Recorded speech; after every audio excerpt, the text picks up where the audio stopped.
శ్రీ కొణిదల పవన్ కళ్యాణ్.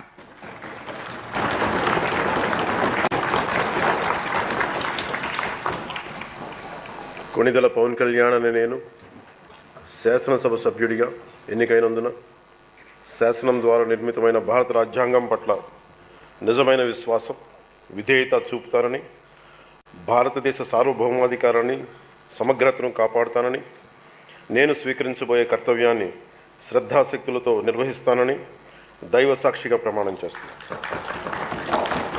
కొణిదెల పవన్ కళ్యాణ్ అనే నేను ఆంధ్రప్రదేశ్ శాసనసభ సభ్యుడైన కొణిదెల పవన్ కళ్యాణ్ అనే నేను సభా నియమాలకు కట్టుబడి ఉంటానని, వాటిని అనుసరిస్తానని, సభా మర్యాదలను పాటిస్తానని, సాంప్రదాయాలను గౌరవిస్తానని దైవ సాక్షిగా ప్రమాణం చేస్తాను.